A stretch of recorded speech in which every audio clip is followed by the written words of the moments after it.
You're listening to Rendezvous with the Writer with Bobbi Jean and Jim Bell, only on LA Talk Radio.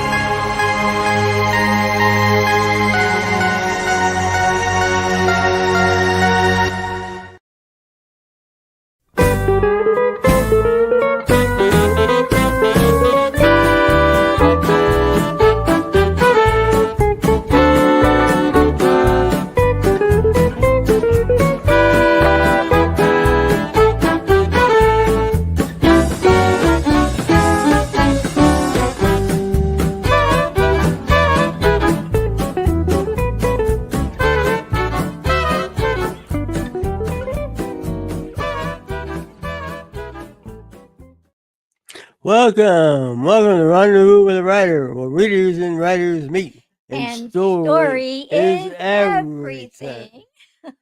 You've just been listening to the Hot Texas Swing Band, our friend Alex Dormont, and their rendition of Hot Texas. And we are your hosts. We are. Yeah, who are you? I'm not sure. Didn't I say that? Not yet. Jim and Bobbi Bell. And we're delighted to have you with us tonight. This is episode 123 when you go looking for it later. And we have a full house tonight. We are so excited with 4 guests joining us. Please welcome Richard Prosch, curator and editor. Hello, Richard, of the book we'll be talking about tonight, Through Western Storms. And joining us are contributing authors Scott McCrae. And here comes Scott. Hello, Scott. Hello, everyone. And Elizabeth Grace Foley. And hello, Elizabeth. Hello. Hi. And Denise McAllister. Denise, come on in. Hi. Welcome, everyone. Very quickly, we just want to know where you're all chiming in from. Denise, we'll start with you. Where are you tonight? Okay, I'm in Jefferson, Georgia, which is about 60 miles northeast of Atlanta. And I try to avoid downtown Atlanta. Let's see. And how about Elizabeth? Where are you joining us from? From Troy, New York, which is in upstate New York. Yeah. Troy, New York. Yeah. Okay, we're familiar with Troy. And Yeah. Scott McCrae, where are you? I'm in a state of decay. Where is that? I'm in Southern California. Okay. Okay. And last but not least is the man in charge tonight, Richard Prosch, the editor of this fabulous book. Richard, where are you joining us from? I'm in mid-Missouri, right along the Missouri River here between St. Louis and Kansas City, and it's really cold. It's really cold. Whoa. Does that river ever freeze? There are big chunks of ice. Yeah, It's impressive. Okay. Well, I think Jim has a little bio to just get us started with Richard. And then Richard's going to take it away. Tell us a little bit about Richard. Richard Prosch's work has appeared in many magazines, including Mystery Magazine and True West. Winner of the Will Rogers Medallion and multiple Peacemaker Award finalist positions, Richard took home the Spur Award from Western Writers of America for short fiction, and his 2022 novel Pony Boys was a Spur Award finalist. As an anthologist, his book packages have been garnered the Spur, Peacemaker, and Will Rogers Medallion for their contributors. Welcome, Richard. Thank you.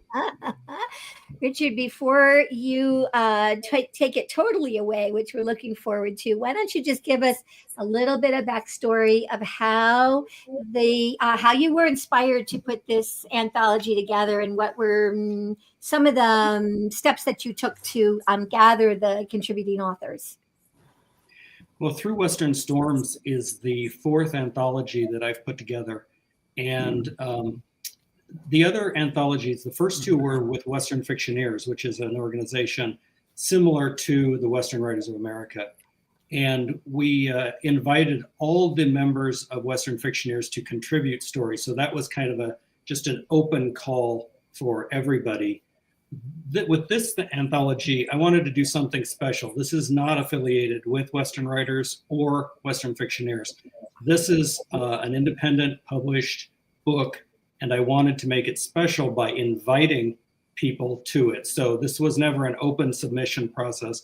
This was select friends of mine, people that I knew were good, and either I knew they could really offer a great story, or I wanted to get some exposure for some people who maybe hadn't had a lot of exposure, but I knew were really excellent writers. And so I invited specific people to contribute to this book. And all of the stories have something to do with or focus on a theme of a storm, whether it's a weather-related event, an environmental type situation, or an inner storm of some kind. And so the invitations went out, the stories came in, they were all fantastic. As an editor, I was really blessed. I didn't have to do anything except read great stories. Which is all a reader has to do, and it is just packed with one great story, engaging story after another. So Richard, we're going to go ahead and let you begin chatting with our contributing authors that are here with us tonight, and I'm just going to turn it over to Richard Prosch. So what I would like to do is just mention each of the three authors here tonight.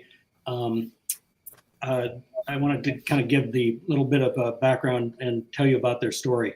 So Scott has a story, and I've got a little cheat sheet here, but Scott has a story called Hurricane at Hogs Holler, which is a dramatic story. It's got a serious side, but it's also really fun and really hilarious.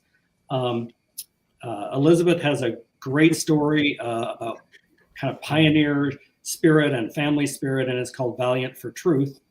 And then Denise has a story that she co-wrote. And one of the reasons I invited Denise to participate in the anthology was because she has a unique experience in that she was writing with a co-author. And so her story is the only story in the book that's co-authored by her and Natalie Klein Bright, and they write together. And I thought that was really neat. It's a story that's called A Cowtown Wind, and it's set in Dodge City. So I would just like to ask each of you about your story a little bit and kind of tell us just a little bit about the title and about the idea of the storm. So let's start with Elizabeth. Your story is called Valiant for Truth. So that's kind of a familiar character name to me from Pilgrim's Progress. Why did you name your story that, and what were you thinking about when you wrote your story? Well, I don't remember exactly when the title came to me, but I liked the name Valiant for Truth because it kind of fit with the general idea of the story about standing for truth and refusing to participate in a lie in spite of the odds against you. And well, it just seemed like a good fit. And I hadn't actually read Pilgrim's Progress in several years when I actually sat down to write the story. But when I opened it up and flipped through to the Valiant for Truth scenes to find some of the bits that were used in the story, I was actually delighted how some of the passages fit in without my having planned it that way. And they actually helped me with some of the scenes I was writing.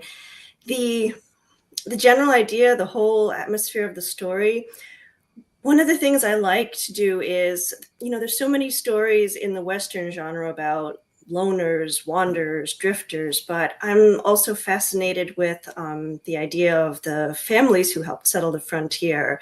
And so I like sometimes focusing on family stories of family relationships set in the West, which you don't see quite as often. And I really love the idea of writing a story like this one about a husband and wife who work as a team, fighting against the elements as they do in the story, and also against more personal enemies. Right. That all came through really strong. And I like that idea of kind of the lone hero that stands for truth. But in your case, it wasn't like a Clint Eastwood type of hero, or we think about the lone ranger or something. The tropes, the Western tropes.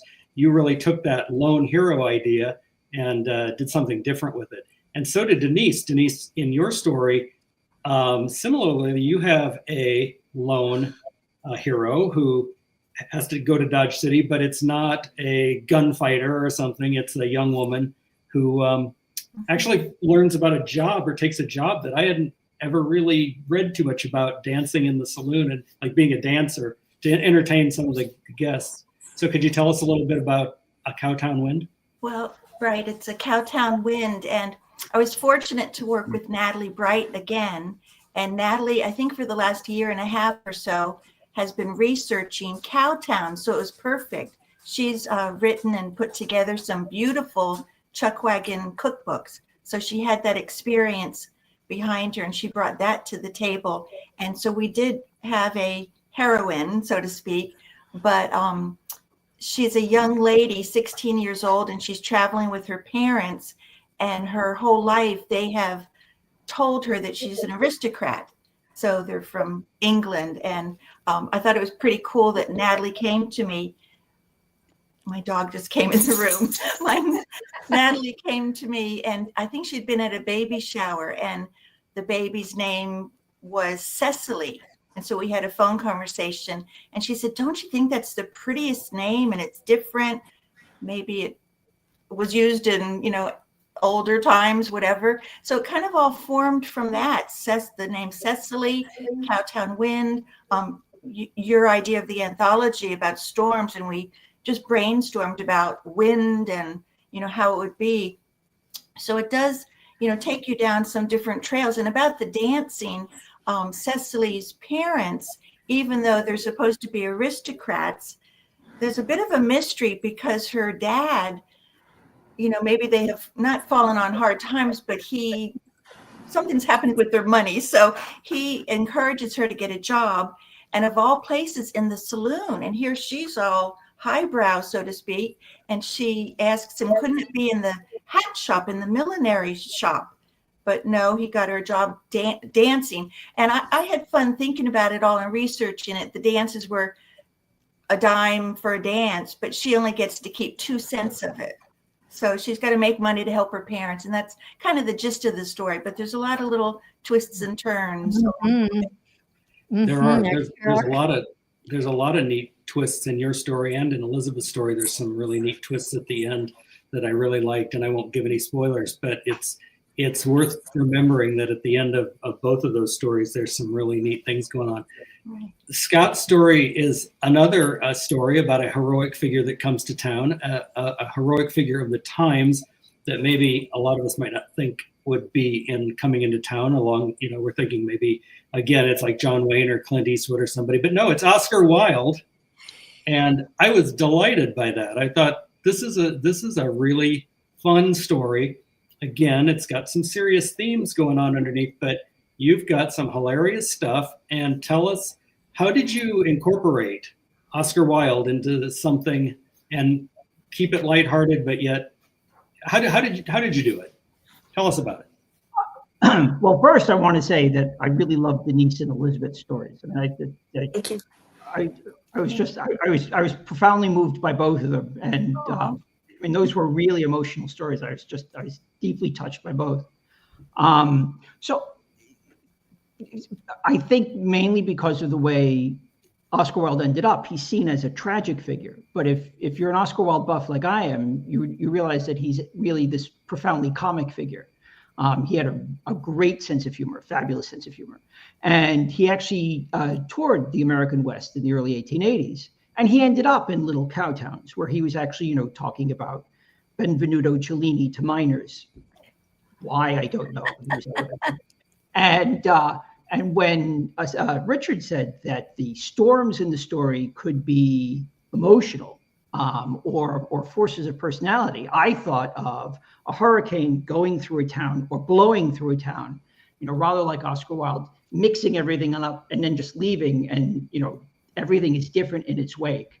Not to give too much away, but Oscar shows up in this small fly speck of a town called Hogs Holler, and also on the train with him is the new town doctor, who's this little Japanese man, Dr. Satsuma, and everyone cannot fawn over Oscar Wilde enough, while everyone is loathing the town doctor. So Oscar pretends to be sick and changes the town. So, and if you wanted to know how it came to me, I started thinking about this story when I was in college. So if I had written it then, I would have actually chiseled it into stones. So I'm very happy to do it on a computer. Yeah, all three stories are so fun. Richard, can I just ask Elizabeth one quick question? Elizabeth, we did not realize Valiant for Truth was Pilgrim's Progress, and we heard that the other night. So I went kind of looking to find more information because it had been so long since I had read Pilgrim's Progress. And in the story, there is also a Jerusalem blade. And I wondered if the pen in your story, if you had any thoughts about that pen being somewhat like the Jerusalem blade, or is that just me, Bobbi, the reader, trying to make connections that don't exist? Well, I have to be honest and say it never occurred to me, but I think it's so neat when readers see things like that in stories that we didn't really imagine when we were writing, but it fits. I suppose maybe you could say in this case the pen was mightier than the sword. Exactly. There you go. And Denise, I do hope that you continue that story. It needs a whole series. I hope you and Natalie pick up, whether it's short story. There is a whole. I think so too. There. Yeah. Thanks for saying that. That means a lot. Yeah, absolutely. And Scott, you just had me laughing and pensive, and then laughing again, and then your description of Oscar Wilde is read aloud worthy. That whole story is read aloud worthy, but your description of him is just wonderful. The three of you, these were delightful, engaging, and surprising stories with twists and turns that we did not expect. You took us places that we were not expecting to go, and we love that as readers. So, Yes. So, back to you, Richard. Scott, you did something in the story that I really loved, and that was not only did you have real Oscar Wilde quotes. So when Oscar Wilde says something and it sounds like Oscar Wilde, it should, because some of the quotes you used were actual things Oscar Wilde said at one time or another. And of course, if you are a Wilde buff, you know that he had a lot of infamous phrases, and sometimes maybe they weren't always accurate or not. But you did that, and you also used the headlines of the newspapers, and you used them so cleverly. I wanted to know if you had a kind of a background in researching all of that. Did you have what did you have for notes? I would have thought you would have had a lot of notes for all of that. No, I hate to disappoint you. No. So when I was in high school, when I went to college, I had a double major in English Lit and Art History and a minor in theater because I wanted to be completely unemployable. And then, but when I was in high school, I was a big fan of horror movies, just an enormous fan of monster pictures. And Vincent Price was in a one-man show about Oscar Wilde, and he blew into town in New York.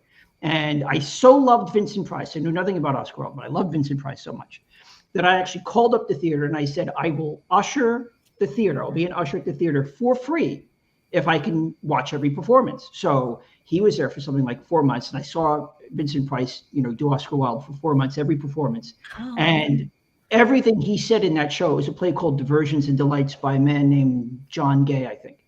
That, some of them are now just sort of, if somebody were to hit my head and you looked at my brain, you'd see these quotes, tattooed on my forehead. So I didn't really have to do a lot of research. I just had to remember them. But I do say with a certain amount of pride that about 50% of them in the story I made up myself. So if you listen to, and Elizabeth and Denise, I'm sure you have the same thing too. When you're a writer, you're writing with language, but you're also writing with your ear. And if you listen to somebody like Wilde, or if you're listening to, people in the American frontier, you get this cadence. And if you get the cadence right, you can pretty much come close enough to do it. So it was really just a question of cadence. Yeah. Elizabeth has some really great dialogue and cadence in her story, which I thought was really neat, how you were able to have this kind of loving family and this mother and daughter. And then the bad guys, and there's some pretty violent scenes in your thing. and not violent in a way that are like disturbingly violent, but just surprisingly tough. You know, tough. It's actually it's a little more intense, I suppose you could say, than most things that I've written. I think I surprised myself a little bit, but like you said, not gory violence, but a bit of intensity, yes. But Right, yeah. I think what was both the challenge and enjoyable. I mean, the best stories, it's both a challenge and enjoyable, but is it was kind of like I wanted to use the dialogue to create suspense. Mm-hmm. You know, have it unfold mostly through the dialogue that you're hearing through, seeing through the eyes and hearing through the ears of the little girl who's watching all this going on and trying to process it. So it's, yeah, it was like, it was interesting trying to create suspense like that. Yeah, it was really successful. It really was. And Denise, you guys have perfect, you and Natalie are simpatico in that you have perfect dialogue all the time. Oh, It just works together so well. I did want to say about Scott and Elizabeth's stories. I really became more of a reader reading each of their stories because their descriptions and just everything, their use of the language, I felt so totally immersed in that scenery and that, you know, I felt like I was there. And I think that's probably the goal of a lot of us writers, to have a reader feel that. So I just wanted to compliment them that, you know, instead of being more of the writer, I became a reader reading theirs. Richard, we're going to take a very short break, if that's okay. We are talking about this fabulous anthology, Through Western Storms. And if you are a writer, let's take a listen to Blue Cottage Agency and Clicks by Madison and find out what they can do for you. And when we come back, more with this cast of authors. We'll be right back.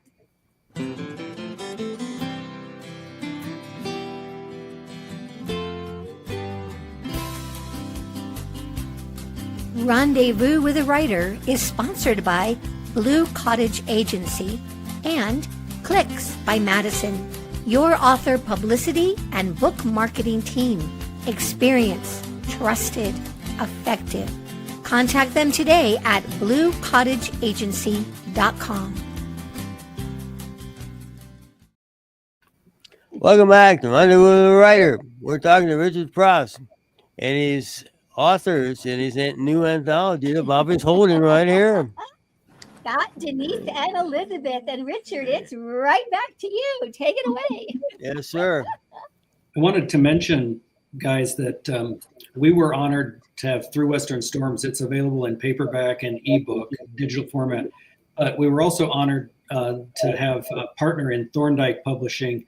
And Thorndike has put out a library-bound hardcover large print version of the book that's also available through Amazon and in library catalogs everywhere. Yeah, it's a really nice looking hardcover, isn't it? They did a great job. We're all holding it up, paperback and hardcover. All right. And you know what, Everybody's got a copy. I wanted to say that I loved the paper. It's so smooth, and I was just enjoying, you know, reading, going down the line, and it just feels so nice, this book. I have to say, seeing the hardcover large print version was one of the biggest thrills of the whole process, because I've seen so many of these Thorndike large print editions. Checked them out of the library because that's often the only edition you can find sometimes when you're looking for a classic Western. And it's like seeing the familiar layout, familiar font, and wow, my own words in one of these hardbacks. That was fun. It's great really to have a tactile book. I know a lot of people love ebooks, but I have to hold the book. I have to too. Yeah, me too. So I wanted to ask each of you about your process of writing. And all of you have written short stories and you've written longer works.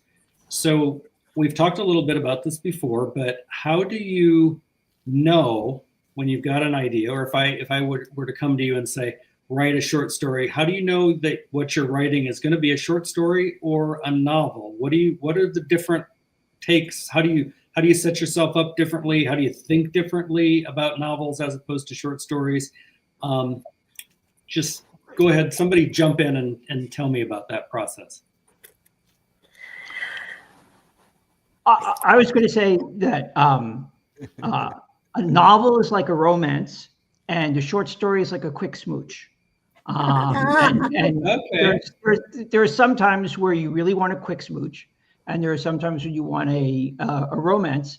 And I'm sure both of you will agree with me that a short story is more like, I mean, ideally it has a beginning, a middle, and an end, but it's more of a vignette than the sustained thing. It's you're shooting for a single emotional point, as opposed to a series of emotional points that you would do over a novel.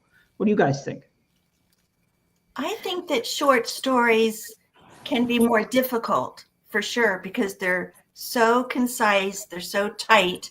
And with Natalie, I've written these other books that, if we have 70, 80, whatever thousand words to go, you can meander a little bit and you can take your time a little bit. You still have to, know what you're doing. But I think short stories can be more difficult, but fun.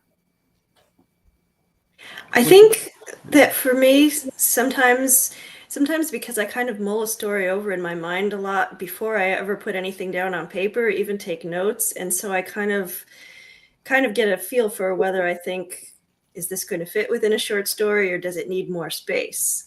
And I don't know. I usually know pretty early in the process whether something's going to be long or short. And some things I just start out with the plan, this is going to be a short story. And so far, I don't think anything's really gotten away from me from that point. But it can be harder. I sometimes, if I'm trying to keep under a certain word count, sometimes I have a hard time with that. But yeah, word count is hard for me. It's hard for me sometimes to hit really close. Sometimes I'm either too short or just way too long. When I was first starting out, one of my favorite books of all time is Dandelion Wine by Ray Bradbury, which is kind of a series of short pieces put together. And Bradbury was great at doing that. He did that with the Martian Chronicles as well, with a series of short stories put together as a book. And so when I first started out, that was how I could get length. I could write shorter stories quickly because I could think of the whole thing in my head at once. I could get a beginning, a middle, and an end, and then I could just thematically follow that through. And later on, I realized that that's neat, but that's not necessarily all a novel should be. So a novel should be maybe can be other things as well, and something longer.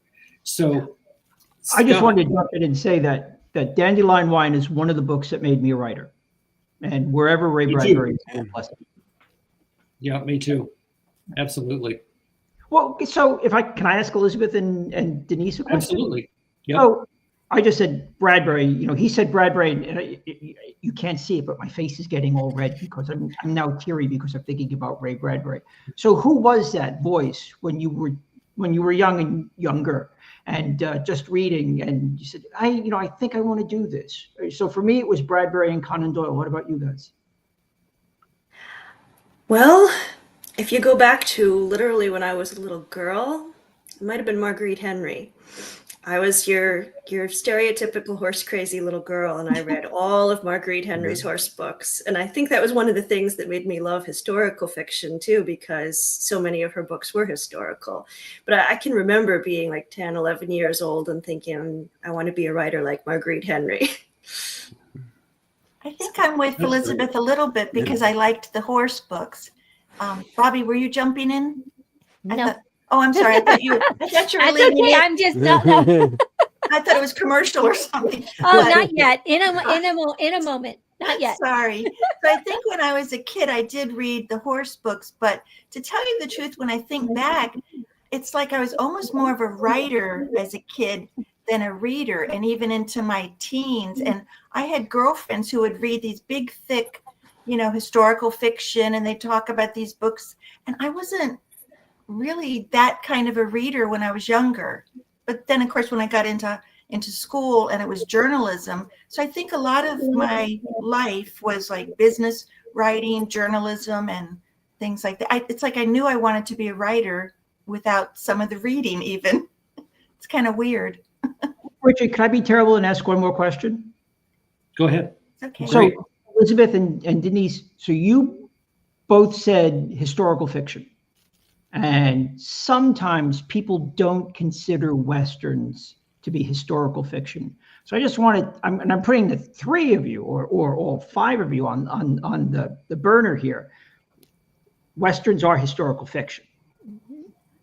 I actually feel pretty strongly about that. I say yes. I mean, in my own mind, I treat Western as a subgenre of historical fiction. I mean, I don't see a Western as a story that has to have like certain plot elements like the gunfight or the showdown and so forth. I see it as a time and a place. And, you know, very often my stories will have some of the classic elements, but I view it as historical fiction. What about you, Denise? Can I just say something to that, Scott? Westerns for me, definitely historical fiction, but I also see like the eerie Westerns. I am loving them. And there's Westerns that are romance, and there are Westerns that are mystery. And so I see Western, and there's historical fiction, but I see that every kind of genre, subgenre as a reader, they're all under that. You can find them. You can find science fiction in Western. So whatever you like to, you can find poetry.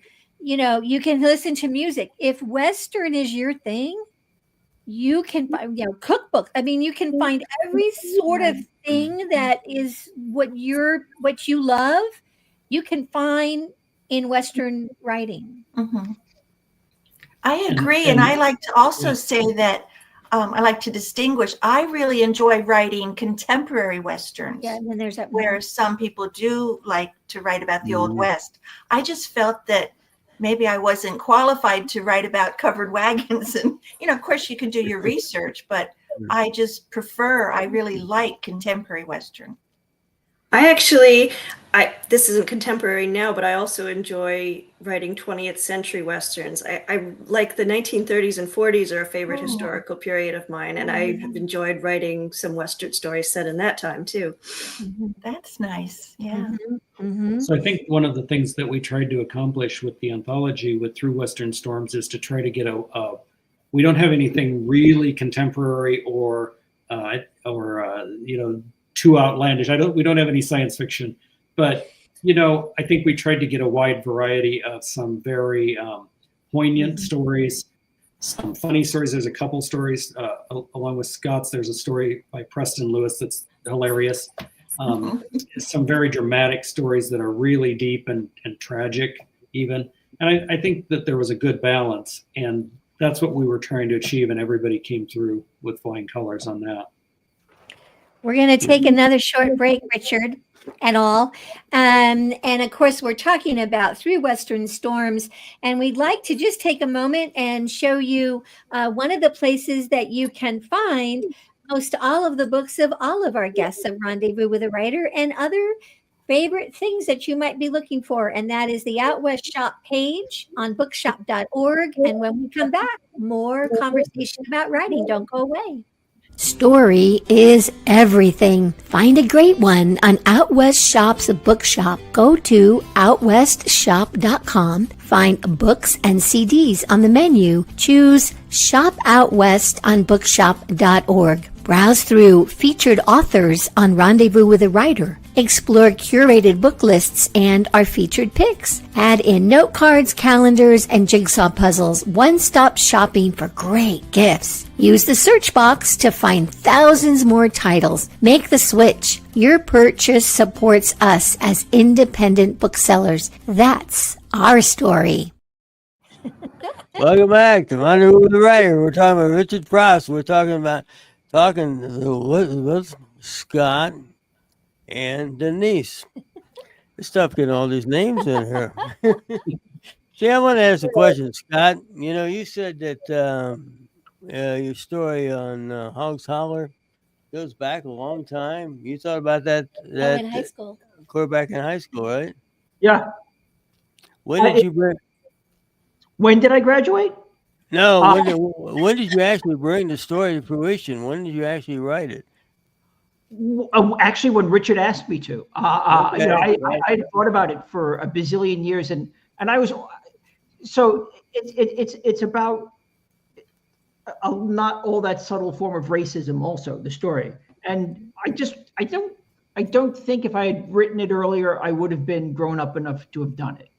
But now that I'm old enough where I need people to chew my food for me, I'm actually, I think, in a place in my head where I can do it and give it the the gravitas it deserved while making it funny. But I don't even think I could have done it 10 years ago. So, and I'm thank heavens Richard asked.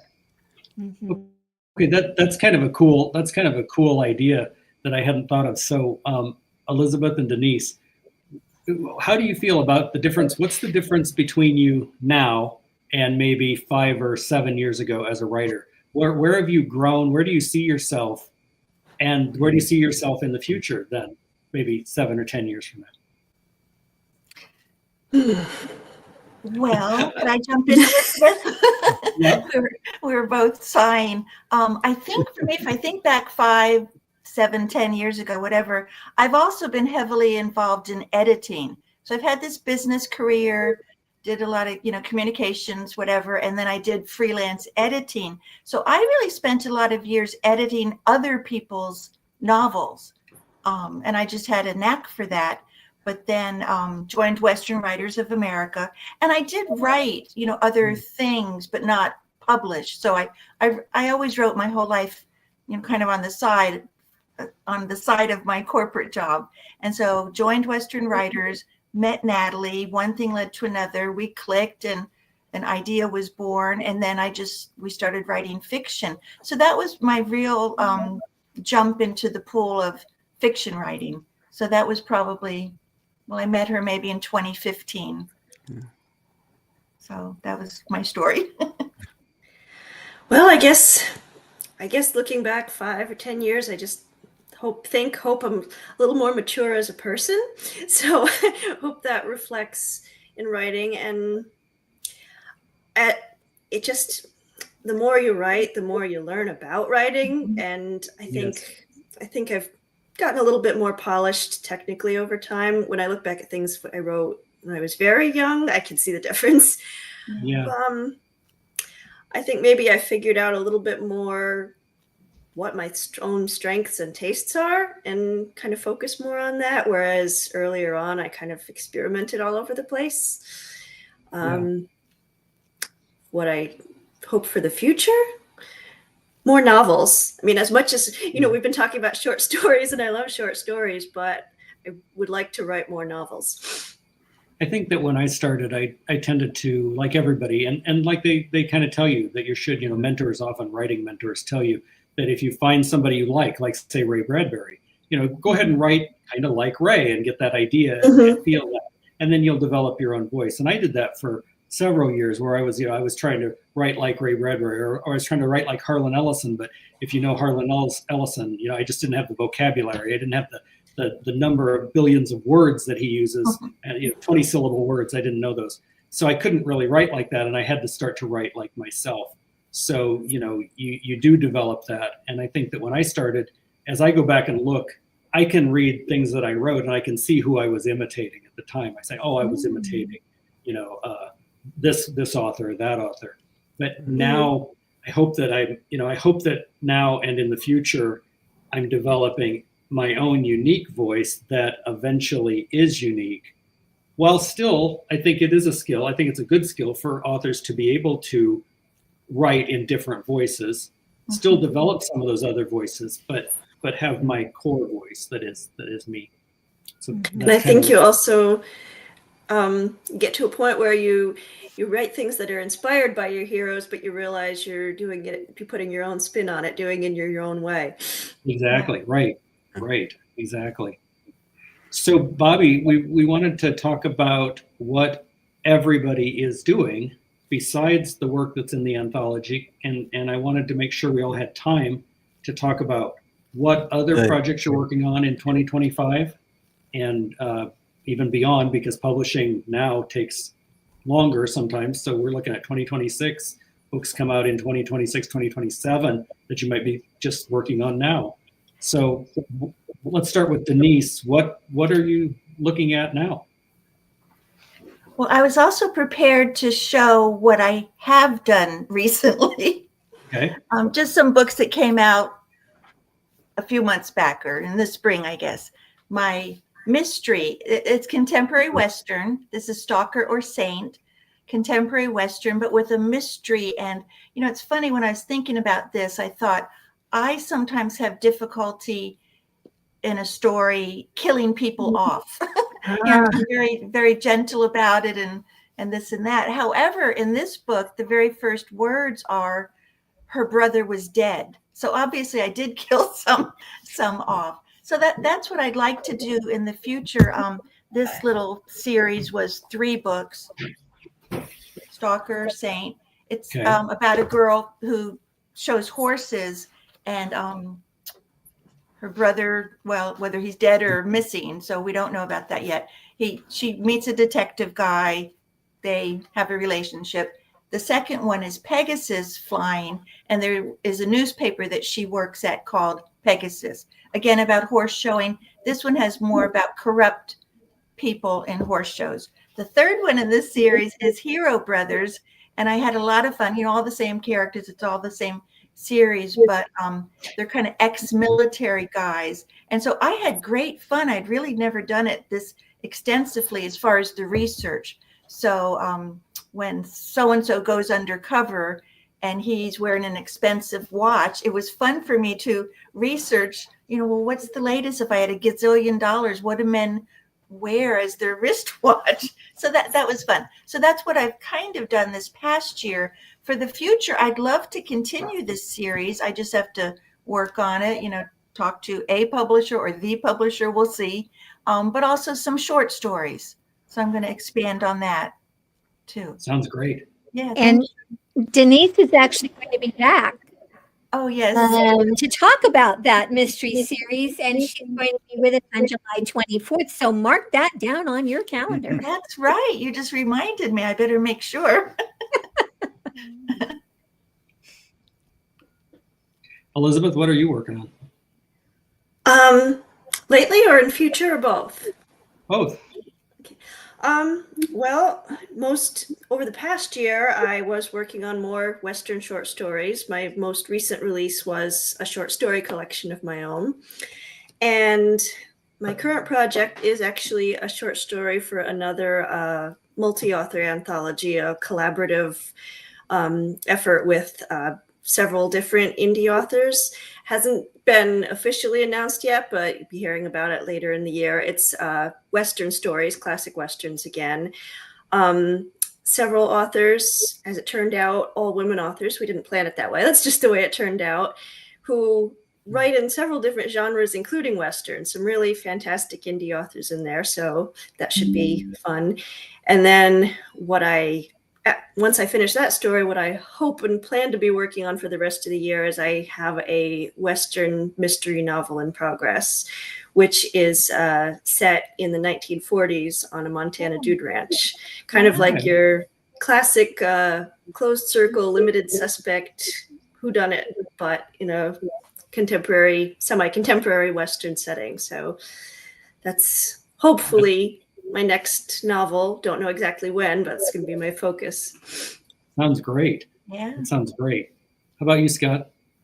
Well, I'm very lucky this year so far because not only am I in True Western Storms, but with my publisher DSP, I'm continuing my series of Westerns, traditional Westerns, with a Marshall called Ezra Flint. So it's the Ezra Flint stories.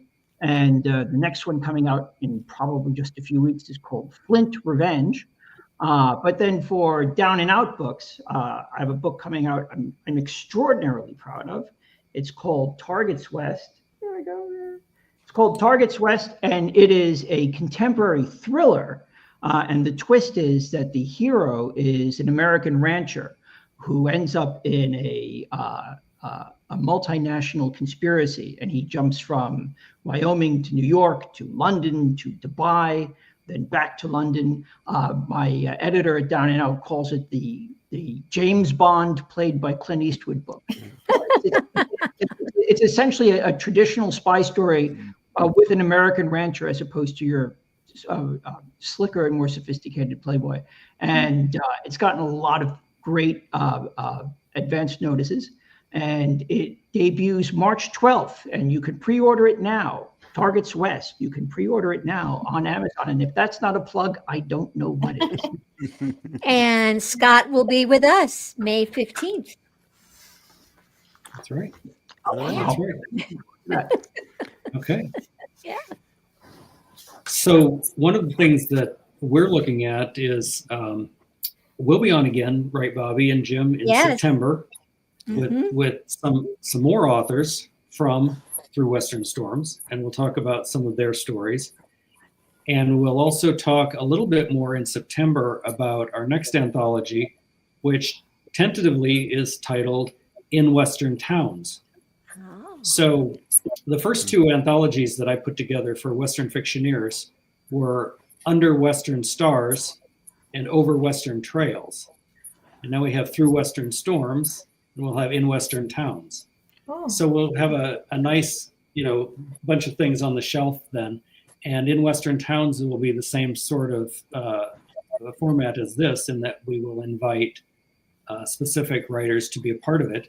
And of course, the three here tonight, our three writers will be invited to participate if they can, and if they would like to.